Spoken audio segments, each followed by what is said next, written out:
नमस्कार, झारखंड की खबर में आप सबों का स्वागत है। आइए जानते हैं आज की खबरों को। झारखंड में कोरोना का रिकवरी रेट राष्ट्रीय औसत से हुआ ज्यादा, परंतु मृत्यु दर कर रहा है परेशान। झारखंड में कोरोना की दूसरी लहर अब कम होने लगी है। स्वास्थ्य सुरक्षा सप्ताह के प्लान, स्वास्थ्य सुविधाओं में बढ़ोतरी और कोविड टेस्ट में तेजी आने के बाद अब स्थिति में लगातार सुधार होता दिख रहा है।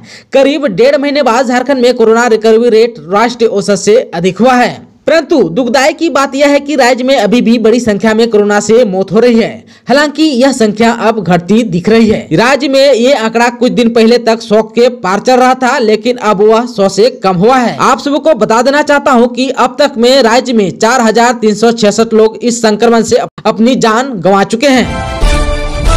झारखंड के कई इलाकों में गर्जन के साथ वज्रपात, मौसम विभाग ने जारी किया येलो अलर्ट। पिछले एक सप्ताह से राजधानी रांची समेत आसपास के कई इलाकों में हल्के से मध्यम दर्ज की बारिश रिकॉर्ड की गई, मगर झारखंड मौसम विभाग के अनुसार अगले 3-4 दिनों तक अब रांची का मौसम शुष्क बना रहेगा। इसके साथ ही अधिकतम तापमान में 3 डिग्री और न्यूनतम तापमान में 2 डिग्री तक की बढ़ोतरी देखने को मिल सकती है। मौसम विभाग के द्वारा जारी रिपोर्ट में बताया गया है कि पूर्वी सिंहभूम, पश्चिमी सिंहभूम, सरायकेला, खरसावां, सिमडेगा, देवघर, धनबाद, दुमका, गिरिडीह और कोटा में कहीं कहीं गर्जन के साथ वज्रपात की संभावना है। इसके लिए विभाग के द्वारा येलो अलर्ट जारी किया गया है। मौसम विभाग के अनुसार पश्चिम बंगाल में गंगा के मैदानी भाग में एक कम दबाव का चक्रवर्तीय क्षेत्र बना हुआ है।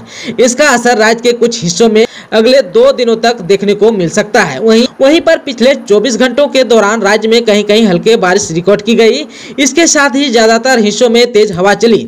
राज्य में सबसे ज्यादा बारिश लोहरदगा के कुड्डू में 8.2 मिलीमीटर रिकॉर्ड की गई। इसके अलावा जमशेदपुर और सतगावा में भी 7 मिलीमीटर बारिश रिकॉर्ड किया गया। वहीं राज्य में सबसे ज्यादा अधिकतम तापमान मेदिनीनगर में 38.6 डिग्री सेल्सियस रिकॉर्ड किया गया, जबकि सबसे कम न्यूनतम तापमान चाईबासा में 20.4 डिग्री सेल्सियस रिकॉर्ड किया गया।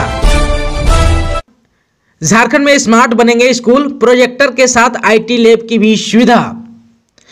झारखंड में सरकारी स्कूलों को स्मार्ट बनाने की कवायद शुरू हो गई है। स्कूलों में आईटी लैब बनाने से लेकर प्रोजेक्टर तक लगाने की योजना राज्य सरकार की ओर से तैयारी की गई है। साथ ही राज्य में नए आवासीय विद्यालय भी खोले जाएंगे। इस संबंध में राज्य शिक्षा विभाग की ओर से प्रस्ताव तैयार कर केंद्र सरकार को भेजा गया है। राज्य के 31 इंटरमीडिएट स्कूल, 358 हाई स्कूल और 611 मिडिल स्कूलों में आईटी लैब की स्थापना की योजना बनाई गई है।